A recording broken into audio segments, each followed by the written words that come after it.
Yeah, I never do business with 50 Cent. At first, I said I would, but then I dug a little deep. Let's get to it. First of all, 50 Cent is very vindictive. 50 Cent is very petty. 50 Cent is very temperamental. And it's like, when you do business, does that make for good business? Does that allow you to be successful? And like I said, at first I said I would. At first, because I'm a fan of 50 Cent. I like everything 50 Cent. I've been rocking with 50 Cent since about 2003, 2002. I remember when he was on Unsigned Hype. I remember before he got shot up 9 times. And when I first on the outset of this, I was like, yeah, man, people just ain't loyal. They just don't know how to operate within a certain framework. You know, man, I made a lot of excuses for 50 Cent. And it was like I had to come to grips with it. I had a conversation with my mans, Mario Button Boulevard. And he got his own newsletter on the stoop. And, we had that conversation and I was challenging him. I was like, man, you're supposed to be loyal if you work with somebody. You can't work with the people that's in opposition to them. But that's not how people do business. That's how not people don't do real business like that. That's not how people operate. You know, just because you do business with one person, unless you sign some sort of formal agreement not to go into business with another person, you know, is your right to network, is your right to find out if there's other opportunities. So it's like, we looking at it from a street standpoint, but 50 Cent himself, he's not street. He's a business entity. He has an LLC or corporation or brand behind his name, and he doesn't operate in a sense of somebody in the streets. And even if it was the streets, it's like if you have a problem with somebody, that's your problem. You can't allow others to handle your problem. A real man stands up and confronts his own issues. If you got a situation going on, you're supposed to go out there and situate it. You know, that's what they call standing on 10. Every situation doesn't have to be handled with an altercation or a fight or a shootout. Just because you disagree with somebody doesn't mean it has to come to any sort of physical or negative ramifications after that. It doesn't have to end in some sort of negative ending. So if this person has a problem with somebody and is of a magnitude to where they feel you can't do business with them or you can't interact with this person, and that means they got something serious going on. And if they got something serious going on, they need to handle that problem, because a lot of times people put themselves in the middle of somebody else's problem, and next thing you know, those two people that was having a problem, they friends again. And now you looking like a clown because you done took up a beef that's not even yours. You know, if it ain't your problem, if you didn't create the problem, you shouldn't be tasked with trying to fix the problem, because it's not your problem. Because we don't know what the difference is between those other people. But again, that's why I was saying these are the signs of bad business. These are the signs of bad business. And I'm going to give 50 Cent some grace, because I think as an individual, he had a steep uphill climb to get where he's at today. Nothing was given to him. He had that situation when he was starting off his career to where he got shot 9 times. Um, I think the situation with his mother, passing away early on in his life, you know, made him have to cope with situations in a certain way in order to get by. And then a situation with him, and I think Supreme, he wound up getting shot 9 times, almost losing his life before his life even got started in the music career. And he had to recover and overcome that, and that's when he was discovered by Eminem. So any sort of mindset he has, I will allow him that. I won't make an excuse for it, but I can see where, he coming from the streets of Jamaica, Queens. He what he say, 134 in God Brewer. That's his hood. That's what he represents. That's probably where he get his mind state from. And I got family from that area. I know people from that area. They're a little bit different. They march to the beat of their own drum. But that doesn't absolve him from being a bad business person as far as interacting with others. And the reason I said I wouldn't do business with him, we all are entitled to our own, mind state, our own opinion, or our own take. The reason I wouldn't do business with him is because I don't see where it would be profitable. Like, a lot of things we don't know because we're not in those circles, but all we could do is go by, the end results. A tree shall bear its fruit, for lack of better words. When I look at him and I look at those around him, I don't see those success stories. I see a whole bunch of people that have the same complaint. Only one common denominator, and that's 50. We could start with Olivia. I think she was the female member of the G Unit. They fell out, and I think she was having problems with him. The rumor was that I think he was making advances towards her, but she wound up stepping away from that. That's one instance. You got another instance with Young Buck. Now this man is a part of your rap group or whatever, and his personal life, which should be his own personal life, caused you to put him out and joke on him. The man tried to have a conversation with you. You put the man on Front Street even more than what it already was.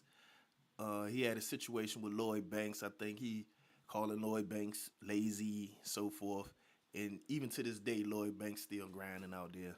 I think he had a situation with Omari Hardwick, the actor from Power. I think his name was Ghost in the television series.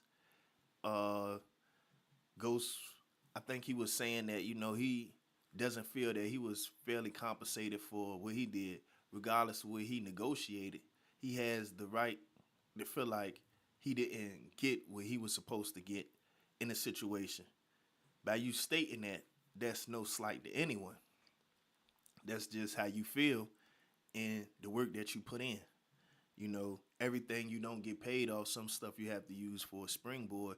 But, 50 Cent response to that was to attack the man and bash him and say, I didn't need you and this and that. And, I think 50 Cent is quick to take the low road.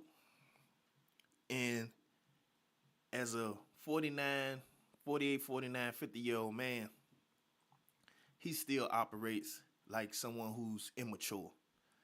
And when you're doing business with somebody, 9 times out of 10, your life is at stake. Your business ideals are at stake. Your time, your thoughts, and your energy are at stake. And probably your livelihood. And when you're doing business with somebody, if you can identify too many negative traits, too many negative behavioral characteristics, you'll be a fool to continue on and, hoping for the best when it's been shown time and time and time again that the worst will come.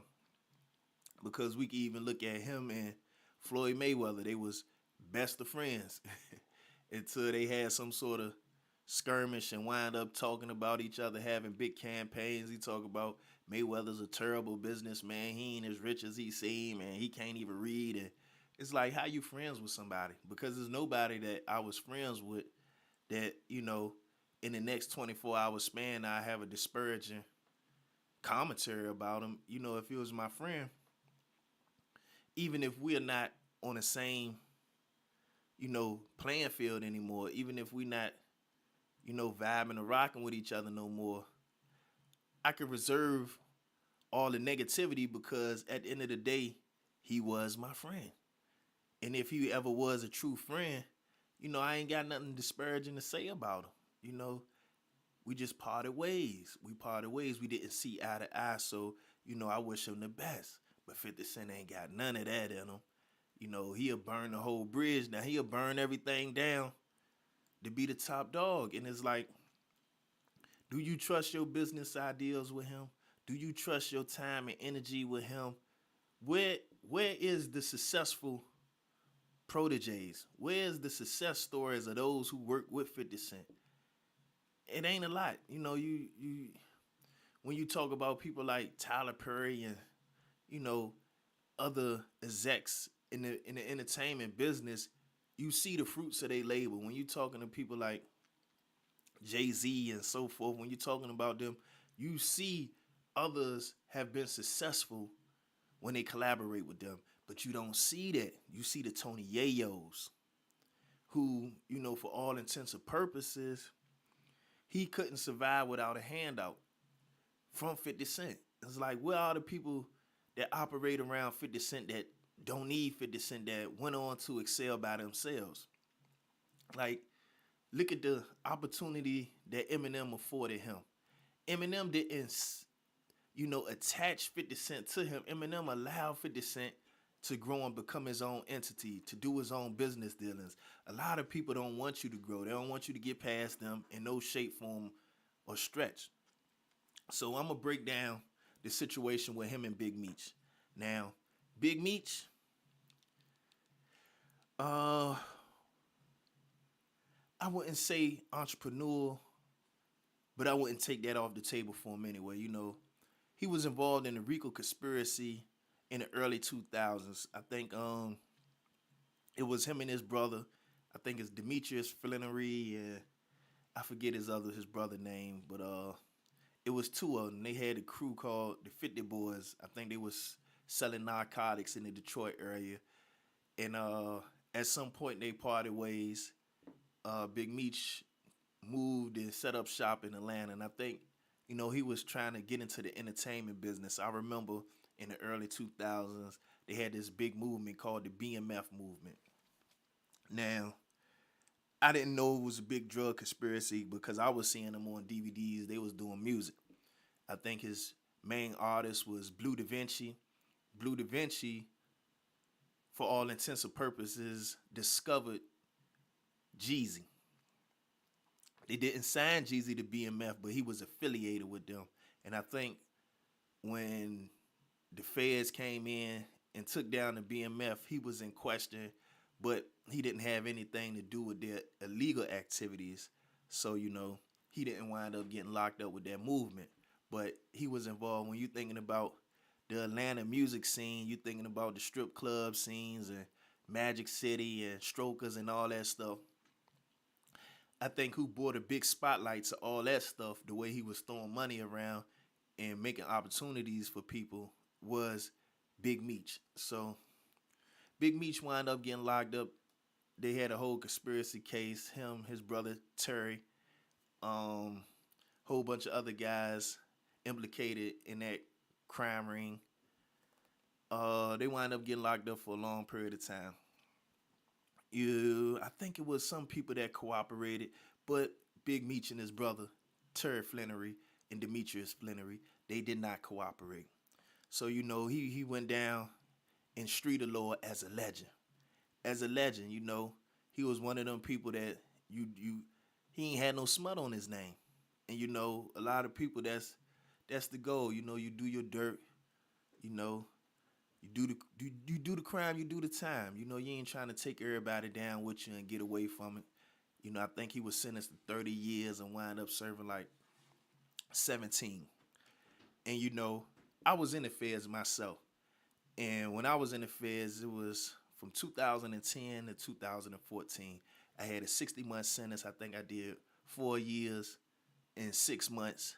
So I was 6 months shy of serving my whole sentence. Now, I didn't have a conspiracy. I was just by myself. I went ahead and took a plea deal. I didn't have any co-defendants, just me. What y'all said I did. And it was me. Won't nobody else involved. And that was that. Now, when I was in there, Barack Obama was the president.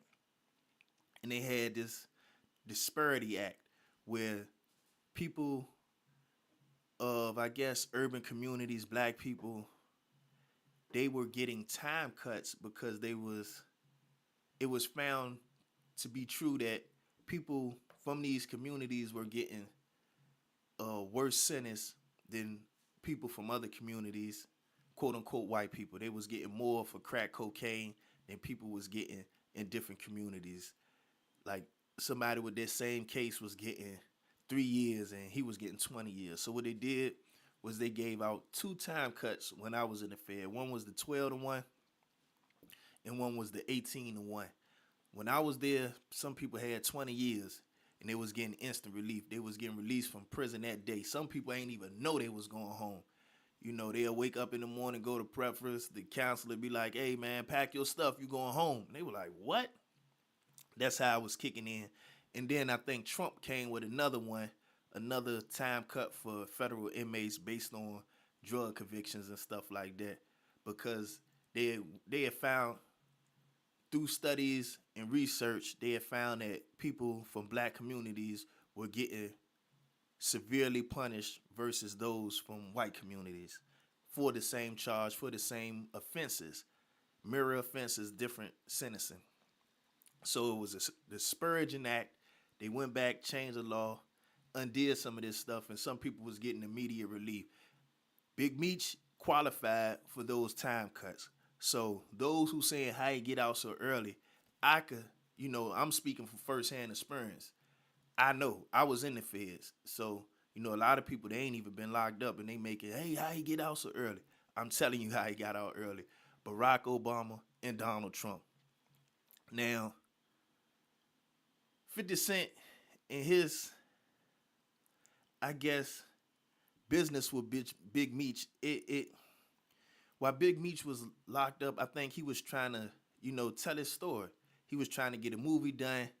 He had it all set up. And I think the first deal, somebody pulled out. And then I think 50 Cent came along because he had, I think he had a contract with Stars or somebody else to do TV shows, do TV series and stuff. He had his own thing called Power. And I think Big Meech found out that 50 Cent was trying to, get some story to tell.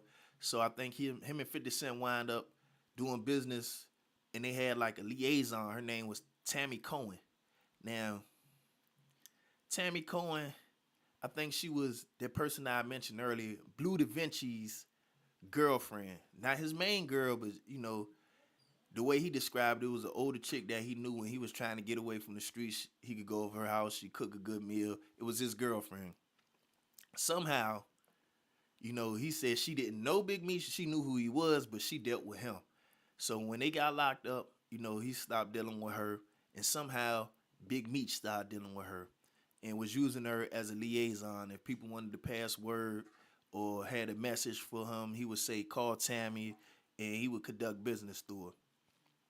Now, to my knowledge, I think Tammy had the power. He signed power attorney to his life rights so they could do the series. So she was the go-between between Big Meech. I don't think 50 Cent and Big Meech were doing straight business directly through each other because he was incarcerated, and I think that's illegal to do so.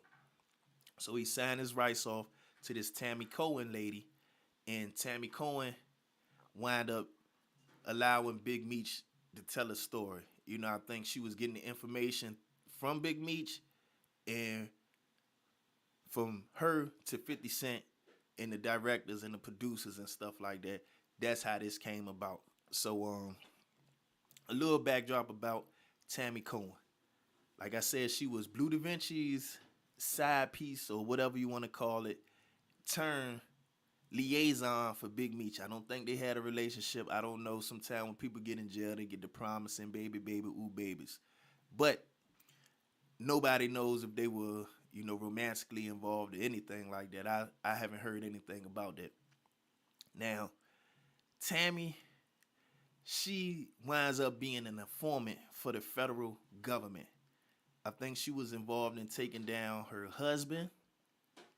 She was involved in the case with Cuffy from St. Louis, and she was involved in a case with this guy named Suarez. He was of Hispanic descent. She was working with federal agents. Matter of fact, the same person that was tasked with taking down the BMF, Big Meech's crime family, she was in cahoots with that person, and she was a paid informant. She was getting compensated for her work. Now that Big Meech was released from prison last year, now that Big Meech has been released from prison, I think him and 50 Cent had a conversation. I think Big Meech was trying to negotiate, or restructure his situation, was saying, this what he trying to do the movie, blah, blah, blah, blah. Come out there, he tried to hit the, ground with his feet moving, and was, I think 50 Cent turned him down, was like, we'll come back to the table later. We got this already established. Let's rock out with this. Now, he doesn't have a relationship with 50 Cent. He doesn't know the ins and outs of how 50 Cent operate. He been doing almost 20 years, so he don't really know what's going on. I think it was flip phones was still out when he was doing his thing, and Sidekicks and BlackBerry phones, so he don't even know how to use the phone right now. So, he come out here, and before he got locked up, he was bigger than 50 Cent. He was probably one of the most lucrative drug dealers this side of Texas, if you ask me. And, he just doing this Big Meech thing. I think he wind up having a conversation with Rick Ross, and Rick Ross and 50 Cent, they don't have an open beef to where I think they'll be going back and forth if they seen each other, but they not seeing eye to eye. I think they had words and had a rap beef against each other. I think 50 Cent got Rick Ross's baby mother and son to come up to New York and do a photo shoot, and he was taking pictures of her almost nude, and she was talking greasy about, Rick Ross, and they beef started over Fat Joe. Now I think Fat Joe and 50 Cent cool, but Rick Ross still on the outs because he taking up a beef. That goes to what I was saying earlier. Sometimes you got to stay out of other people's beef. Just because they beefing ain't got nothing to do with you, nothing at all. So, reeling it back, Tammy Cohen, she is a proven informant. She wound up telling, I think, passing word to 50 Cent that, Big Meech was involved. No proof, but just her word. Because I don't think he's dealing with Tammy anymore. He came back, and now I think Big Meech is dealing with his baby mother. I don't know if she feels slighted, or, she feel like she did this and that for Big Meech, and now he ain't cut me in, so cut it out. But all of this narrative is coming from her.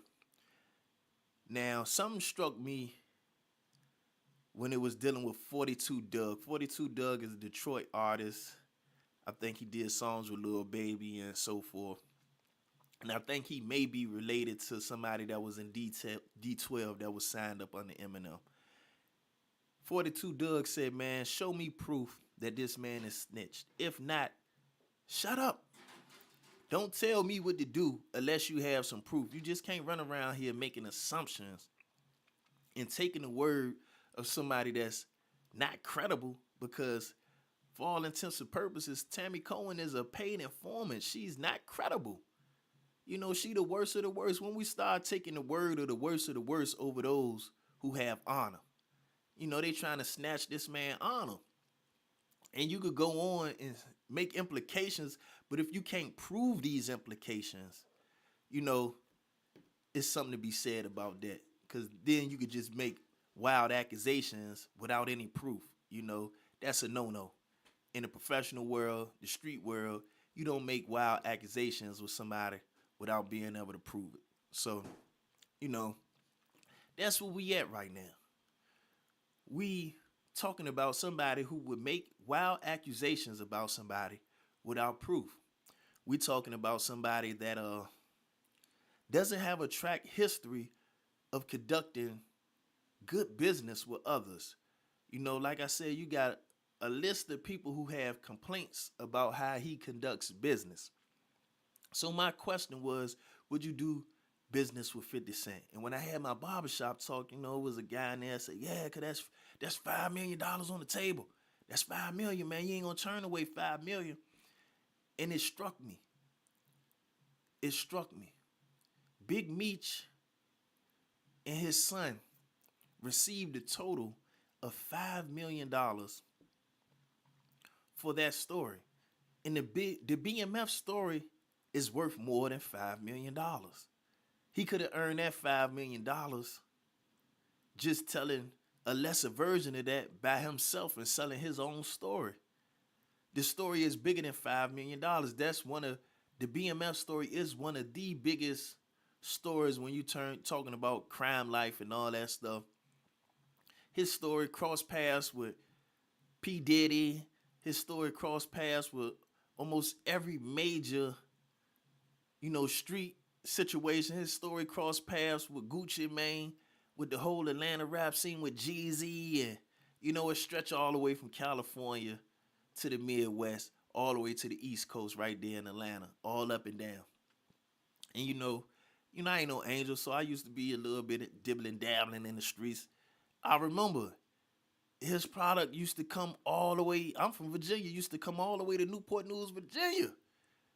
So his stretch is big, his story is large, and for him to be compensated with $5 million that they don't even have that to show for right now. And he paid Big Meech's son to be the star at $5 million in total for 3 years, which, if you think about it, you didn't give that man nothing. Just because you sent him to acting school, even if you get a job at 7-Eleven, they got to train you. That comes along with the territory, because in training him, you actually get a better product, which is beneficial for yourself. So like I said, when you're doing business with somebody like 50 Cent, who would throw something in your face, who would be petty, who's temperamental, who would change up on you at the drop of a hat, sometimes it's not even a good transaction, because they got shortchanged. So this is another instance where nobody came out a winner from dealing with 50 Cent. People look at that $5 million, but that story was worth more.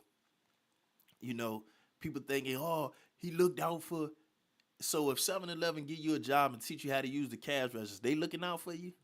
No, that's just a part of the job. And I don't think people look at it, because I think 50 Cent been entertaining us for over 20 years. He came out in 2000 and what, 2 or 3 with the Get Rich or Die Trying.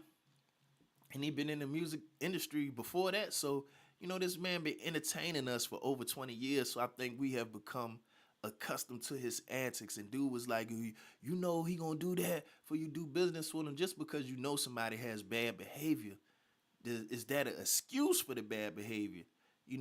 Nah, it's not.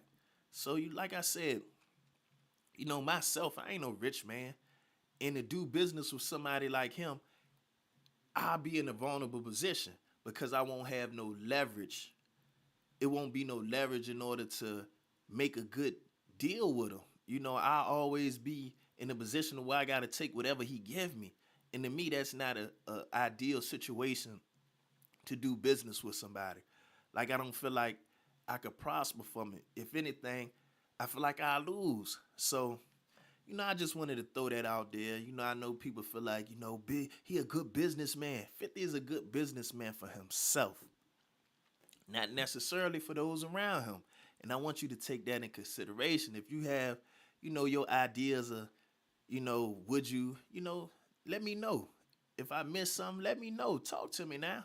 Because like I said, man, I wouldn't do business with him. But, I'm about to shut it down. Let's get to it.